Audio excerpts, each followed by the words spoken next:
This episode is brought to you by Battleborn Batteries, the best name in the RV and marine industry. These lithium batteries are designed and assembled in the USA, backed by a 10-year warranty. The best solution for your battery anxiety, so go check them out at battlebornbatteries.com. Whether your adventure is on the road, on the water, or off the grid, Battleborn Batteries keep you out there longer.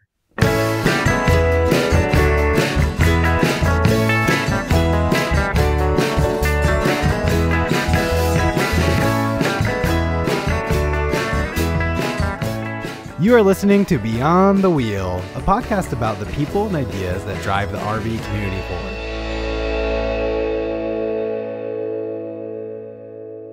Welcome, everybody, to Beyond the Wheel Drivers Edition. This is coming to you live on our YouTube channel. And if you are listening to us through your normal standard way, through maybe iTunes or through our website, we recently launched a YouTube channel, and Sean and I will be able to now do the Drivers Editions live. And this way we'll be able to take your comments live, interact with you a little bit more, and get a little bit more customer feedback, some more listener feedback. You know, we want to hear from you guys, and I think it would be a fun way to connect with everybody. So that's one of the new things, but we got tons of new stuff coming up and going on right now. One of them, I guess we should announce the winner of the Sun RV Resort. That was, I'm not hopefully pronounce your name correctly, and it was Sabine, Sabine. So if you are listening, Sabine, please let us know, where did you take the trip?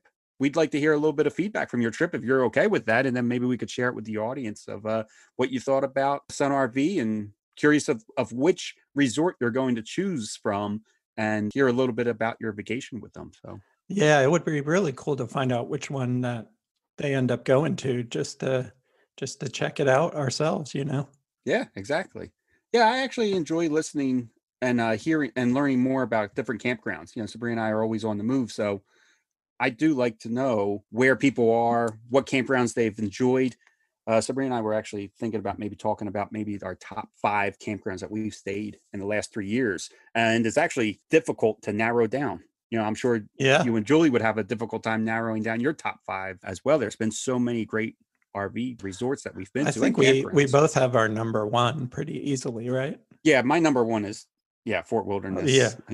Fort Wilderness, but there's so many others that are close, you know, that will fight for that second spot. Congratulations, Sabine. And now our Micro Air Easy Touch RV thermostat giveaway starts October 1st. And if you're not aware of what that is, we did an interview with Roger, who's the engineer for Micro Air. You can go check out that episode. But what this is, it's like a smart thermostat for your RV. Think of like a Nest, or there's another, Honeywell makes smart thermostats for your home. But this one's designed to work with your RV systems, like your Dometics and your Colemans and things like that. I actually purchased one. I've installed it already in the RV. So now I can control our thermostat from my phone, from anywhere that I have cell service. I don't even have to be in the RV, which is a pretty cool thing. Sabrina and I wanted it because we travel with a small dog. We have Belle. So not only will we be able to now monitor our temperature in the RV, no matter where we are, if she would get left behind. Very rarely does this happen, but it does happen. She's not allowed everywhere. But now, not only will we be able to monitor that temperature, we'll actually be able to make adjustments to it with our phone. And the device comes with a lot of upgrades that our current thermostat didn't have. We now have auto function. So this time of year where it's warm during the day, but then it's getting cooler at night. So it's 70 degrees when we go to bed. I have the AC set for 68. It's dropping down to 45 in the middle of the night. It automatically switches over to heat and starts to warm us back up again. So whatever that temperature is that we set it at, it's kind of nice that we're not waking up in the middle of the night and changing the thermostat or throwing more blankets. Like, it's taking care of all that for us. It's been a great addition to our RV. And I kind of think of it as it's brought our RV up to the 21st century. And it works with not only your AC and heat pump, but also with the furnace, right? Yeah. Yep. That's the great thing about this. So when we had Roger on, that was one of my concerns, is that we do have an AC heat pump on our RV and we have a furnace, but this works seamlessly with everything. So I can set it to work the furnace, work the AC heat pump, work the AC, It does all the systems just like the OEM version did, just like the stock one did, plus extra features. It's programmable. It's go check it out. Check out the episode that we did with Roger. Sean might know the episode number. It's I'll put you on the spot. 54, I think. The last one we did. Okay. Is it? Yep. You do a much better job than I do as far as keeping track. I couldn't tell you who we just interviewed because, we do these interviews a lot of times way in advance, sometimes 2-3 months in advance. And I don't know the order most of the time of when they're coming out. I probably should, but I don't. So. And then how hard was it to install that? It was pretty easy. I always say if I can do it, anybody can do it. Microair did a great job. So I had 7 wires. I believe it was 7 wires that came off my old thermostat. The new thermostat not only matched those wires, like it was the same amount of wires, but they were all color coded the same exact way. So I just removed 1 wire from the thermostat, my old one, and plugged it into the new thermostat. There was no crimping or I did have to cut the wires off my original thermostat. I have a Coleman, so they're like soldered in. So I had to cut those wires. If you have a Dometic though, it comes with a wire plug, like a plug-in device. So you would just literally unplug your Dometic from the wall and plug the new one in, and you wouldn't even have to do like 1 wire at a time. I even took a photo of the back of mine to make sure, like switching wires, just in case I would get kind of jumbled up. But it was really easy. Unfortunately, I tried to make a video of the install, and I had audio issues where apparently I didn't have the mic on. So it's just me going through the motions. And then I tried to do another video using that footage and sitting in the dinette and tried to like explain it. I spent 2 days making that video. I uploaded it to YouTube. Somehow it failed and it erased it off my computer. I was like, this must be a sign that I'm just not meant to make a video on this thermostat. I will make some type of video for the thermostat, though, I promise. And at some point. It's a great prize because they're not cheap. So no, $250. Yeah. No, so I wish I could win one. I'm going to have to buy it though. Yeah, we're not allowed to participate. So that is one of the things with the giveaways. We've had several giveaways. Like I would have liked to have been part of the Sun RV Resort giveaway. We're not allowed. Yep. I wouldn't even mind a second first aid kit because I would keep one in the RV and I would just keep the other one on my bike full time. Yeah. Instead of swapping it back and forth. But again, we're not allowed to participate in our own giveaways. We use a company called King Sumo for the giveaways, and that's kind of part of the rules is that we're not allowed to enter our own contests. Yeah. But on the flip side, they make it very easy for us to run the contest. They pick the winners for us, so we have no control over who. Like we can't say, "Oh, I want my parents to win this" or something like that. So that's the good thing about it is like they're picking the winner. They're picking the winners. Then we get your email from that, and then we're able to send you an email and connect you. In this case, we'll be connecting you with Surviveware.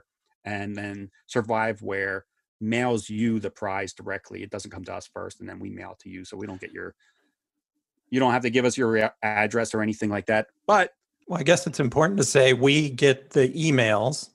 Yeah, we get the email addresses, but we don't share them with anybody else. No, that's just for us. Surviveware doesn't get them. Sun RV doesn't get them. We do get your email from the contest.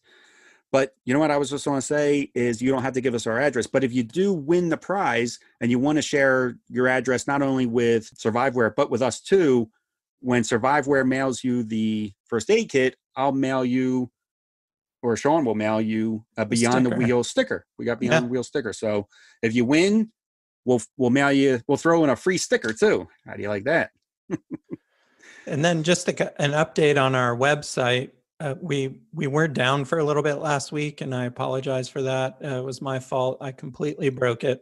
But I was trying to make improvements, and one of the things we did was we made a news tab on our website now. So you can go there, and I've set up a few different RSS feeds to feed into that page, and it updates every hour with the latest RV news that we can find through our RSS feeds that I set up with the rules for RVing. So I've been looking at that thing a couple times a day just because Kenny and I are kind of geeks about RV stuff. So there's lots of good info on there. I think it's working pretty well. So if you're interested in just reading about any of the latest news about RVing, go to our website and just click on the latest RV news tab, and it'll pull it up, and it refreshes every hour. So if there's something out there, it'll grab it and pick it up. And I'll build a couple more RSS feed searches in there, so we'll be able to get even more. But so far, it seems to be doing pretty well. Yeah, I would have to say that's been the best addition to the website since the website itself.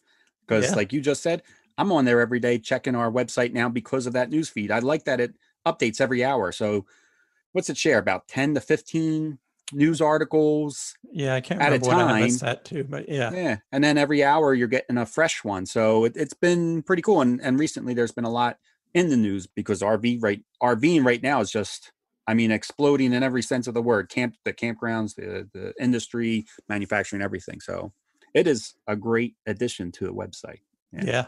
Yeah, I like it. Unfortunately, you did break the website because that was your fault, not mine at all. I had nothing to do with that. I'm quick to blame. I'll accept it.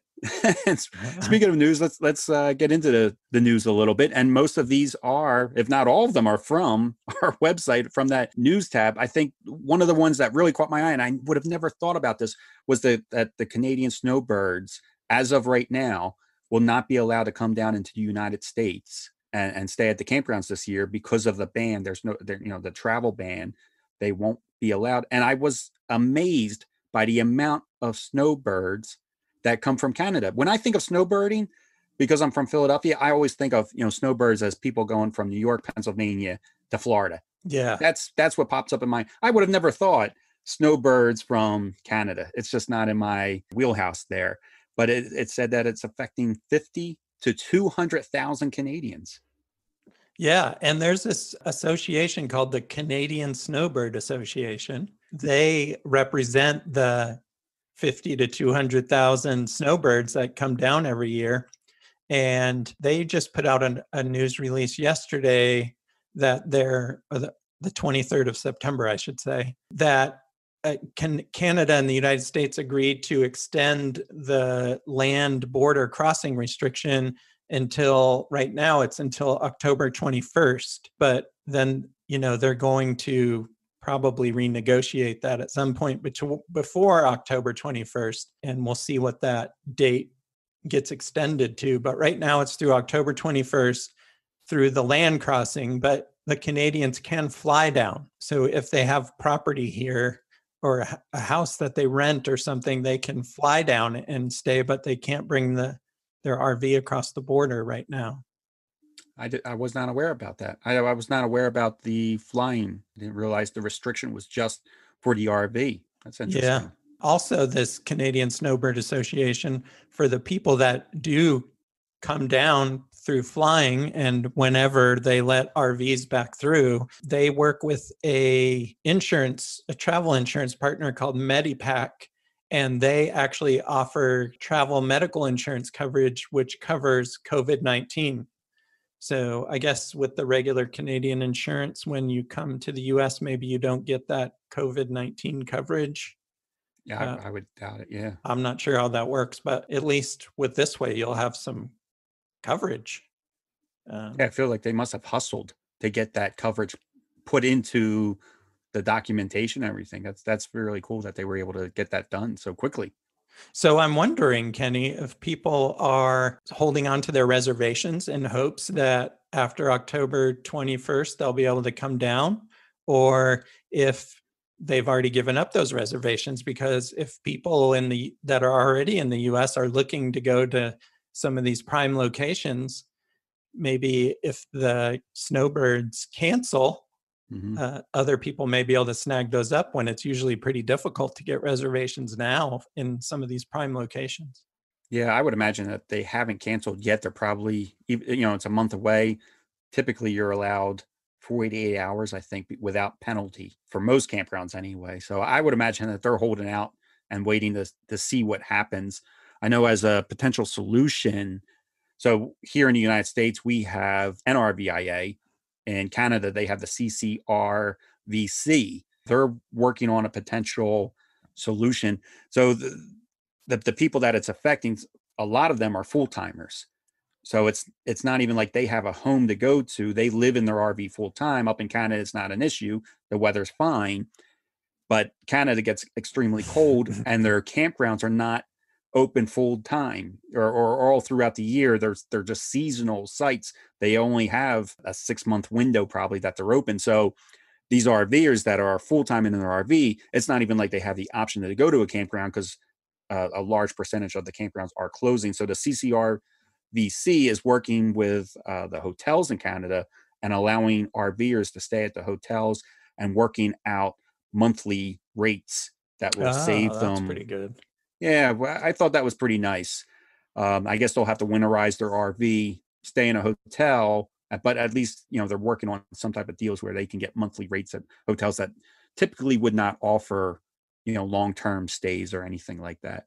Well, I imagine with the COVID, the hotels might welcome that because there's not as much travel. So maybe that'll be a win-win for both. Yeah, I'm not 100% sure, but maybe you are. I believe that hotels are one of the businesses that are struggling here in the United States anyway because of COVID. Yeah, I'm not sure. Yeah, I'm pretty sure. But the campgrounds, like are thriving right now. They're all packed. Well, and it makes sense. I mean, RV, you're kind of self-contained. You get to use your own stuff. You're able to, social distance within your own family. I've said this 1,000 times. I still would have never imagined this. We were about to go into a dive a little bit for RVing. I think May, June, because it's been on a 3-year high. This was the year, or this was the season, the summer, the year, and everything that RVing was supposed to take its little dip. And now not only is it high, but it's higher than it's ever been, apparently. Yeah. And they think it's going to continue through next year as well. Yeah.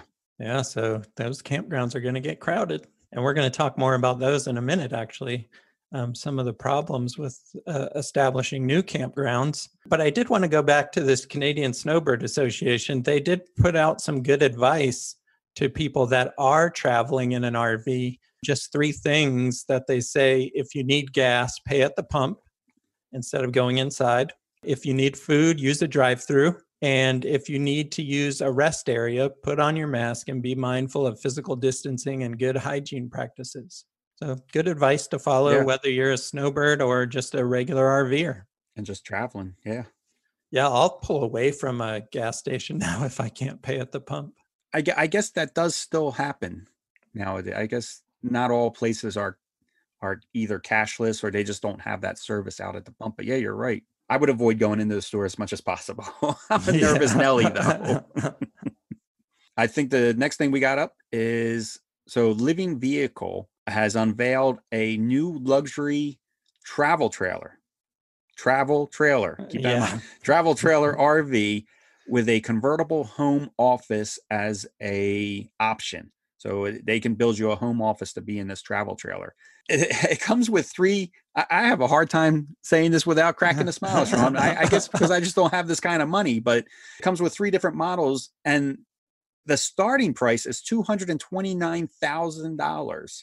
It looks kind of like an Airstream. Yeah, $229,000. Oh, but I saw what it looks like, right? Yeah. I guess I'm not sure if it's actually all aluminum, but that's what it looks like. Yeah. And then on the high end, it's $369,995. Yeah. I guess they were afraid if they bumped it up another $5, people would be afraid of that $370,000 number. And for a travel trailer, that's a lot of money. It's a lot of money. But it does have some nice options. It does. It does have some nice features. I just don't know if it has $370,000 worth of nice features. It's got a Volta power system. So it's a lithium power, and they say it has enough lithium power to power or charge your EV vehicle, like a Tesla or something like that. So I think the idea is that it's a travel trailer.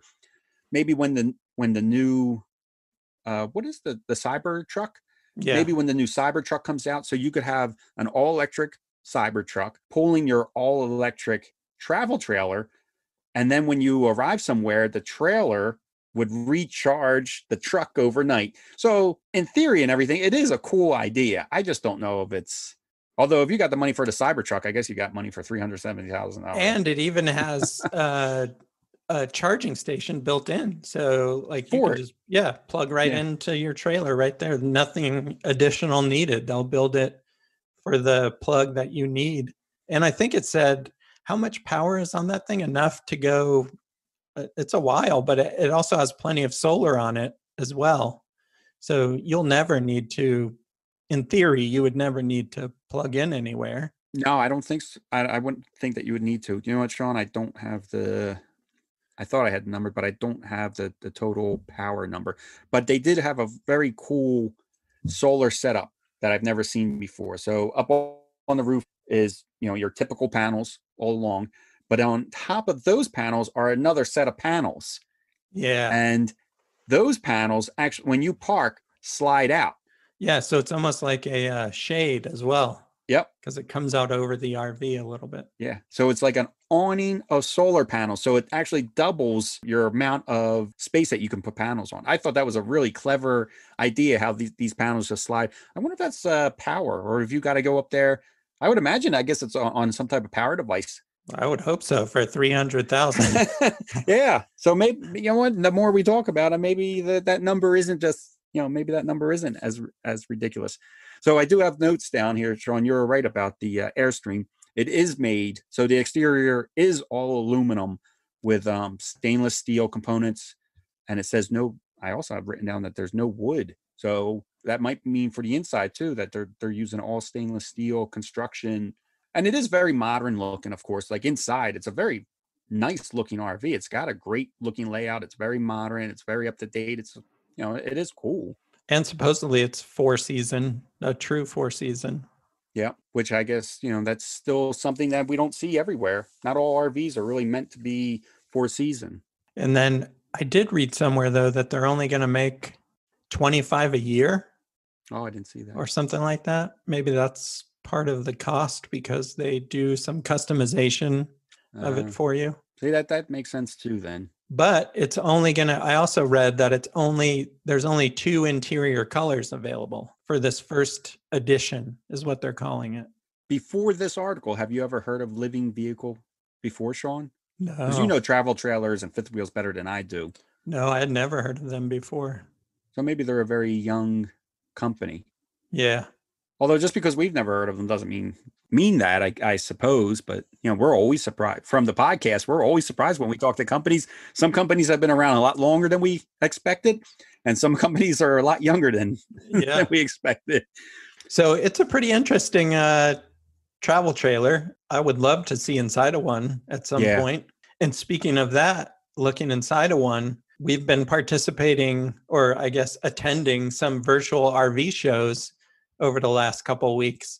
And the Camping World one was really good, right? You watched a lot of it. I only got to see a little bit of it. I watched so much more of that than I expected I would, because it was that good. I don't know what I was expecting, but I wasn't expecting it to have they did like live giveaways throughout the show. They had 2 main hosts that anytime that they were not showing you the inside and the outside of an RV, they could go back to the main hosts and they kind of entertained you until they set up for the next RV. They had 2 guys that were doing all the tours. So this show, honestly, in my opinion, flowed very seamlessly. They really, I got to hand it to Camping World on this one. They did a great job with this live show. It was a very well presented show. It was interesting. Even if I wasn't really all that interested in the RV they were showing, I thought the person who was giving the tour was interesting enough to stay tuned just to hear their take on the RV. So I wound up watching RVs that I normally wouldn't look at. So I thought it was a really well done show. But you did see some of it. You watched some of it too. Yeah, and they did have even show prices on the RVs. Oh, yeah. It wasn't just all RVs either. They also went through accessories, and like they talked about one part I watched, they talked about sewer hoses and, the different types of sewer hoses. So yeah, it was definitely a well put together show. And I feel like out of the few that we've attended so far, that was hands down the best That was the best. Yeah. one. And I think it was 4 days or 5 days? They did 5 days of live. Yeah. All day. All day. Yep. It ran from, I would say from 9 a.m. till 6 p.m. every day. And they were moderating the comments. They were very good about it. Yep. So you could watch, maybe I was watching through YouTube, but I forget how we were watching it. The first day you and I were watching on some other platform, and it might have been a Camping World site, and the comments didn't really have the option there, but they were also broadcasting on YouTube, which, that gives you the comments. So, which is great that people were leaving comments, but Camping World was responding to their comments live. So I thought that was a nice touch too. It really gave the feeling of being at an RV show without all the crowds. You got, right up and close and get to see the RVs without waiting in line for it or waiting turns. And like you said, they were given show prices, not only on the RVs, but they were given show prices on the accessories, on the rugs that you put outside, or the lights that you put outside and all that stuff, sewer hoses.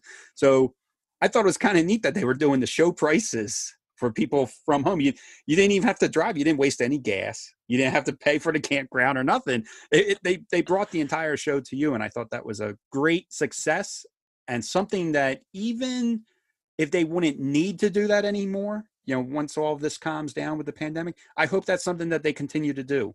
Have the live show in person and for people that want to do that. But I thought it was good enough that they could have ran that no matter what. That's something I hope they continue into the future. It was a really good show. And then we attended another one yesterday. It was just a one-day show. Mm-hmm. I think the company was called Dorima out of Yeah. Philly. Their show was designed fairly well, and it just had some glitches in it. But one thing I thought was cool that I missed out on, but you told me about, was you could go to a booth. So like you went to RV SnapPad and they connected you through Zoom with an RV SnapPad person, so you could talk to them about the product. Yeah, I thought that was really great. You got a one-on-one situation, depending on how busy it was. So when I talked to those guys, the RV SnapPad, earlier in the day, when it was getting busier, they would have more than one person in the Zoom meeting. But when I logged on at the time, it was just me. So yeah, I got a one-on-one with SnapPad, and I was able to ask them some questions and see, well, they're friends of ours. We know SnapPad, so they knew I wasn't there to purchase anything, but but it was great to be able to see them. And I was able to ask them a couple business questions. So I thought they're super busy now too, Sean, with everything going on, as you can imagine. But I thought that was a really cool feature that this show was able to set up. So this was more of a dealer show, similar to the RVX show. They were doing presentations for the dealers for products. One of the things that I learned from the show is just so this was a RV and marine show. I never really put the connection together. There's how similar RVing and boating are, like as far as the products, very similar products. The boats they put on the same solar systems, the same battery systems. They winterize their boats the same way we winterize our boats, with this, the same pink solution. It's just a different label. Instead of an RV on it, it's a picture of a boat, but it's the same stuff. And it's just something I never really thought about before. But yeah, it was a fun show for me to see a little bit of a different side of things, because it wasn't like a consumer-based show. Right. Yeah. It was more for dealers and distributors. Yeah. That Zoom Connect was really cool, because I wish I could remember the name of the one dealer that or the one presenter that we were watching, but we were all in a Zoom meeting. There was about 30 of us in that Zoom meeting, and he did his presentation just as if we were there. And he said, it's up to you guys. If you want to leave your mics on, I'm not going to mute you. You can throw out questions to me at any time. And I like that live interaction part of it. And it worked. It worked. Yeah. That's the nice thing too. It worked. Yeah. And before this, I've never heard of, how do you pronounce it? Dorima? Or I think it was Dorima. Yeah, and I guess they are a marketing strategy company for the RV industry. I was thinking maybe we should look into them a little bit more and try to have them on the show. I bet you there's a lot of things that we could learn from them and discuss about Yeah, the RV just like the marketplace, just right. marketing and how they reach the audience that they do. They're out of Philadelphia, but apparently I was talking to somebody from that company yesterday during while Snapback, because they sat in with the Snapback conversation, but they're based in their West Coast. So this guy was actually in California. So it's a pretty large company. So Hmm. they cover, nationwide and Canada. So Oh, okay. yeah, I bet you they have some interesting things to share. And then I did want to bring up, Kenny, if you don't mind, I had a maintenance issue last week. I have this device in my RV that I got actually in my truck that I used to pull my RV that I actually got at an RV show last year. And it's called a HUM, HUM by Verizon.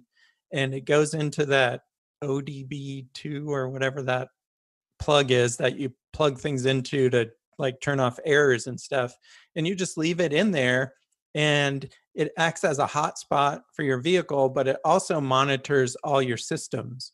And so last week Julie was out and I got an email from the HUM device that said that my alternator was starting to go bad. The voltages were running low. I was able to go out and get the alternator and install it before the alternator completely crapped out and drained my batteries. So when I was about right when I changed it, we were running right at 12 volts for the alternator. So it was just getting ready to die.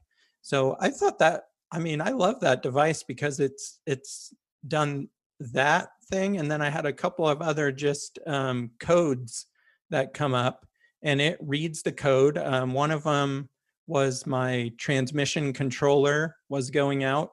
And instead of having to go look up the code somewhere, it sends you an email and says, here's the code and here's what it is and here's what you need to do to fix it. If we wouldn't have had that, we would have basically waited till the battery died and then known we needed an alternator. It's a really cool device. And you said that it's a hotspot as well. It gives you data that you can connect to. Yeah, we get 15 gigs of data. It has its own phone number, and it comes with a little phone thing that you clip to your shade, and you can actually make calls with it as Oh, well. really? Oh, that's Yeah. pretty cool. Yeah. I've never used that part of it. I really like it just to give me a heads up on maintenance issues. And so far it's done really well. You know what's the nice thing about that is that it's plugged into your truck all the time. I'm thinking of like the monitors that you can purchase from a Walmart or Pep Boys or AutoZone that tells you what the problem is after you've already had it, like after you already break down. But this is Yeah. telling you before Before, that yeah. happens, because it's always connected. Like Yeah. I guess there's no reason for you ever to disconnect it. No. And then It you just just stays there. pull up an app on your phone, and you can check real time how the vehicle is performing. It goes through all the systems and gives you a status of them. And the other thing is it kind of acts like a load jack in that you can track the vehicle wherever it is. It'll show you on a map, like it looks almost like Google Maps, exactly where the vehicle is. So where did you find this? I got it at an RV show. It was a Good Sam RV show that Julie and I were speaking at. Okay. And they had a Verizon booth there, and they had like their automotive related stuff. And I saw this device and I figured I would check it out, see how it worked. And I got one, and it wasn't very expensive. And then it's just the same as adding another line on your phone, on your plan. Okay. So it's like, I forget, 10 or 12 bucks on our Yeah, plan something to like add that. it. And So- yeah, it's been really good. So this was at an RV show, so they're already marketing towards RVers. I thought maybe you picked it up just at at a store. I've never seen it anywhere else. Okay. And it's Uh-uh. called HUM by Verizon. I wonder if Yeah. we could get them on the show. I don't know how we would even contact Verizon to get on the show, but there must be somebody that we could get in Yeah. touch with.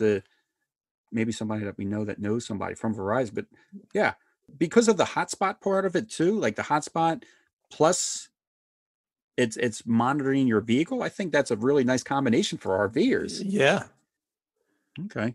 Yeah, we Yeah. should try to get them on and talk Yeah. more about it and find out maybe like development and stuff like that, and just how long. Do you know how long it's been around? I don't know. I think it's fairly new. I mean, the first time I ever heard of it or saw it was middle of last year. Oh, okay. So Yeah. it might be very, very new then. Yeah, Yeah. I've never heard of it. I don't think it doesn't sound familiar to me. So, but it sounds awesome. Sounds like something I need to have. I will say that's been the problem with this show, Sean, is it costs me a lot of money because every time we interview somebody, I want to get whatever they're talking about, because so far everybody that we've talked to has these ideas have been so great, and they truly do what our show was designed to do, is, talk to the people that make RVing either more fun or easier, and all these products have been doing that. So it's a double-edged sword, this show, for me. The next thing I got up on our list of discussion is, this was a title that I saw. This was actually a title that I found on our website from that news tab, but it was happening in Canada, and the title was, "Should Locals Embrace Motorhomes to Boost the Economy?" And I was like, wow, what a silly notion. Like, why wouldn't you want motorhomes and RVs and RVers in your town or coming through your area? Because I always think of RVers as being incredibly friendly and just super nice people. And I think of RVers too as like the ones that are visiting wineries and breweries and going to the shops and spending money into these areas. So I was like, why, what's the downside? Why wouldn't you want RVers? And I wonder, is it because I'm an RVer, or we're RVers? Do we have a different image of ourselves compared to what maybe the public's image of RVers are? You think they see us as some sort of deviant motorcycle gang type of people? Yeah, like riffraff, or maybe they think, geez, I mean, not everybody lives in their RV, but maybe they're thinking of maybe like full-timers as people that can't afford homes, and they were forced into an RV, and they're going to be causing, maybe they're thinking that we're going to be stealing. I don't, yeah, like you said, like deviant, like a biker gang, but driving large RVs and vehicles. That title, I didn't even actually read the article because the title just threw me off so much. I copied and pasted the title, and then I was like, I'll go back and read the article later, and I didn't. But then that same day that I found that title, you told me about an issue that's happening down in Florida right now that was so similar to this title. I was like, what is going on? What do the people think about us? But let people know about that county in Florida. This was in Gilchrist, Florida. There was a city council meeting to approve permits for an RV resort down there. In Florida already, they have a lot of RV communities down there. The townspeople were up in arms about building this RV resort. I think it was going to have 200 or 300 and something spots, sandwich shop, little theater, like a resort style RV park. And the people were so up in arms about it. Like a lot of townspeople came to the meeting, and one person said that they didn't want the RV park being built there because it was going to increase her chances, or her family's chances, of getting in an accident with an RV, like by 1,000 something RVs every day or something, she said. And I'm not sure how they came up with those numbers. And Kenya and we actually talked about this, and there must be some weird math that we don't know that they do when they're doing these planning things, but I didn't get it either. I would think, you want to bring all these people to shop in your shops, and the local economy would be boosted by this, and bring jobs, because it is going to be an RV resort with a lot of amenities. So they're going to need people to work there. Yeah, I always thought whenever you can bring business into your town, it was a good thing. I understand maybe there are certain businesses that you don't want in your town for whatever reason, maybe a sports center or something like that, or a place or a concert hall that's going to be making a lot of noise and bringing maybe a bad element. But I honestly don't view ourselves as RVers as a bad element. I always think of RVers as being very calm, very quiet, peaceful people. That the campgrounds are normally very quiet. We even have quiet hours at every campground we go to. Like, it's built into the system already that, there's quiet hours. So I was really taken back by this. And the person was quoted as saying that she viewed this development as a threat to the safety of her family. And I was like, wow, that's such an extreme different, just so different than the way I view RVers. I sometimes don't even lock up my bike. I've never had issues of theft. I have heard of issues of theft at campgrounds before. I'm not going to say that it's never happened, but my experience has been, I've never experienced it. I've never seen it. Sabrina and I have only met the nicest people while traveling to different campgrounds. I don't see us as riffraff. Yeah, I'm sure we probably have a similar makeup to any community, but certainly not any worse than any normal American town, I mean, we're all like normal people, I think. And most of the time, once it gets dark out, we sit by the campfire or, sit on our patio under the awning and don't go out and cause trouble, for sure. Or maybe go into the hot tub with a glass of wine or something. But very laid back people. Yeah. Really. So I'm curious, is anybody listening that maybe lived in a town or a community that had a campground be built after you lived there? And what was the effect on that town? Was it negative? Maybe we're missing something, Sean, something that we're not thinking about in some way. I don't know. I understand an increase of traffic, but that comes with any business. It's not, you're not just going to get extra traffic because it's an RV park. You're going, no matter what business you build, is going to bring more traffic. If you build a 4-story building with office space, it will increase the traffic as well. So I'm just, it's a different way of thinking, I guess. So I'm curious if anybody's listening that, or if you have some insight, maybe this didn't happen personally to you, but you have family members or friends, or just know of a story where a campground was built and the whole town, the crap, I don't know. Yeah. And it's like any other business. I'm sure if people don't take care of it, then, like any other business, it's going to, fall apart. But for the most part, RV park, people want to take care of them because they want customers to come. And I think we take care of the bad ones ourselves through like ratings on Campendium or Yelp or any of those places. True. I just can't figure out what the danger is in having an RV resort located in your town. Yeah, that's very true about the rating system. All of these RV resorts are rated. And I feel like if you're not getting good ratings and you're not getting good reviews, you're not going to survive, and you won't last very long. You have to keep your place up to stuff. You have to be friendly. You have to be a warm, welcoming location and place for people to want to come to your campground. So that's a good point, Sean, about the review rating. I didn't really think about that. What if I say the word mobile park though, or what's that other term? Like a mobile home park? Mobile home park. Does that have trailer park? Trailer park. That's a word that has a negative association with it. I think so. Trailer park. Yeah. So I wonder when they're talking about building an RV resort, they don't think about the fact that this RV resort will have a movie theater built into it, a little restaurant. Maybe in their mind, they're just thinking trailer park. Yeah. Maybe that could be. Which is completely different in my mind. It's completely different in my mind as well. But maybe the people that live in trailer parks are now thinking the same thing that we're thinking about. People that think about RV parks are like, people in trailer parks are like, we're the nicest people. Why would you say it? I don't know why, but yeah, for some reason, trailer park, the term trailer park, I think of riffraff. I don't know why. I don't know why that is. Something must have happened along in history to make me think that. And maybe the same thing with these people in this town about an RV park. Maybe they had a bad experience with an RV park in the past and they don't want to repeat that.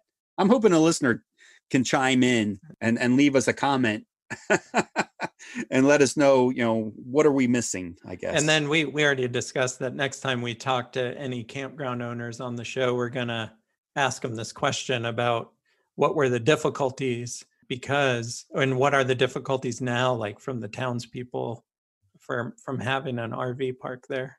Yeah, it's a question we didn't even know needed to be talked about. Yeah. It wasn't, yeah. Never would have thought about as a developer for an RV park that you would get negative feedback from it and be like, no, we don't want you building here. So the other thing I wanted to bring up is towing a vehicle is a very popular thing with motorized. And I would say that the number one vehicle at the moment is a Jeep Wrangler. For sure. Of course, there's other, I tow a C-Max, and there's other vehicles out there. People tow pickup trucks and stuff like that. But I would say that I see more Jeep Wranglers than anything else out there. And it makes sense to me. It's very easy to tow. It's 4x4. You put it in neutral. You put the transfer case in neutral. When you arrive somewhere, it is like an all-terrain vehicle in a sense. Like it'll take you anywhere if you're boondocking or anything like that. Recently, Ford announced that they're bringing the Bronco back. And it's going to be flat towable. And there is so much hype around this Ford Bronco that I wonder, is it enough hype will it knock the Jeep Wrangler out of that top spot as the number one tow vehicle? Will we start to see more Broncos than Jeeps? I don't know. I'm curious. The list of vehicles that are able to be flat towed seems to be decreasing. It is. Every year that new models come out, there's less and less that are available to be flat towed. And this Bronco, I think, is probably the closest competitor to a Jeep that we've seen in a long time. I mean, I think they really brought it back to compete with the Jeep Wranglers. Yeah, it looks like they are just firing shots at Jeep. Yeah. And the flat towing of that Bronco, it's going to be basically, you have to do the same things to flat tow that you do a Jeep Wrangler. It's going to be interesting to see because that is a sharp looking vehicle as well. Yep, it's nice looking. It's going to be able to go off-road as well. You're able to pull the doors off. You take the roof. I mean, they really are gunning for Jeep in this design. They never mention Jeep in any of their promo stuff, but it's like, watch this. We can take our doors off and you still have side mirrors. Whereas when you pull the doors off a Jeep, the side mirrors come off with it. So they didn't technically say, hey, Jeep, look at our doors. They just said, when you take our doors off, you still have side mirrors. Yeah. And then when they talk about the roof, they were like, when you pull the roof off, there's no crossbar because Jeep has a crossbar going across. Like, I mean, they're really gunning for them. But so I'm really curious. I do like the Bronco. I've always been a fan of Jeep. I've never owned a Jeep Wrangler. I've had friends. And they are just fun vehicles. I've been trying to get Sabrina on board with a Jeep idea for a long time, and she keeps on shooting me down. You know that we rented one for 2 nights or 3 nights, like an extended weekend. After that rental experience, it was a 2-door Jeep. She just shot the whole thing down. She's like, this is just too bouncy for me. And she has one now. And now because of work, she's renting a 4-door. And surprisingly enough, she likes the 4-door, but I don't. I want a 2-door. For me, for whatever reason, it's like 2-door or nothing for me. I understand the 4-door would be more practical. You get the extra storage and things like that. But I like the 2-door. I like the turning radius of the 2-door Jeep. To me, that's just, I can get in and out of places really easy. Just kind of the same idea of our motorhome being under 30 feet. I just like the smaller vehicles. If we can get away with a smaller vehicle, I think it's better. But yeah, she does like this 4-door Jeep. She said there's a couple things that annoy her, but not enough to turn down the buy. But Sean, she really likes the Bronco. When she saw the videos for the Bronco, she's like, that's really sharp looking. And she likes, not that we would ever do this, but they're like running across the desert at like 60 miles an hour. It's got like independent front suspension. So it's just like absorbing all the shocks and everything. And she's like, that looks like fun. If I do 50 down the highway, she gets nervous. She's not doing 60 down a dirt road. I think the pricing's comparable too, right? Between the Bronco and the Jeep. Yeah, they are gunning for Jeep big time. And I think Ford has about 170,000 pre-orders for their new Bronco in the 2-door, the 4-door. I guess that's including the sports as well, which is kind of a completely different vehicle. It just has the Bronco name on it. Yeah. But That's a lot of pre-orders. It's a lot. Yeah. 170,000 pre-orders, because we won't start seeing these until, I would imagine, summer or late spring or something like that. Yeah, I'm definitely curious to see what happens, especially since they announced that it was going to be flat towable. And Yeah. I think it's definitely going to eat into the dominance of Jeeps at campgrounds. Yeah, I think it will. I mean, just from Sabrina's reaction, she's been so against the Jeep for whatever reason. I understand it's bouncy. It's not a refined vehicle, I guess. But she's on board for the Bronco. She said that, yeah, she's like, I think we could get a Bronco and tow a Bronco. She's like, I like that idea. It has to be hot pink though. So I don't know about that. She actually likes the turquoise. And it's not my choice of colors either. She likes that bluish green, I guess. I like the charcoal. Charcoal's been my favorite color. I like the charcoal one too. Yeah. So we'll see. Maybe I'm really curious to see what happens at these campgrounds. Are we going to be seeing? I look forward to seeing the new Bronco on the road. I want to see one in person and up close. I want to see just how tall it is, because it looks massive in the videos. I don't know if it really is or not, but maybe the videos I've been seeing have had the taller tires, the 35s on them. I don't know. And it's capable of towing 3,500 pounds too. So if you had one and wanted to get a small travel trailer, you could, like a pop-up or something, you could definitely do it with that Bronco. Yeah. Pull a taxa. Yeah. One of the Cricket, which that episode's coming up soon. So let's talk about, I guess, what are our next 3 episodes? What do we have, Sean? So we have Grand Design coming up. That'll be our next one. That's a good one. That was a really fun interview that we did. We have RV and Go, an update from them, and they present some really good information on the state of the RV industry.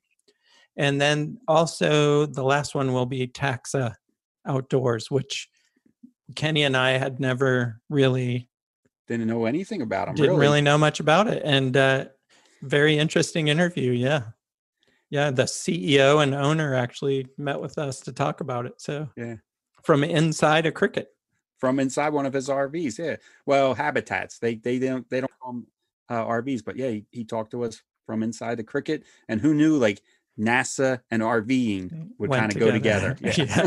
That's a very interesting conversation. It's a good one too. Yeah, for sure. Do we have any bad episodes coming up, Sean? Not that I think of. Not that I can think of. Not that I can think of either. We do have some more interviews that are scheduled. So we pretty much have good episodes till the end of the year, I think. Yeah. So that'll be our next 3 episodes. And then you and I will be back for another live episode, just like we are doing tonight, of Driver's Edition.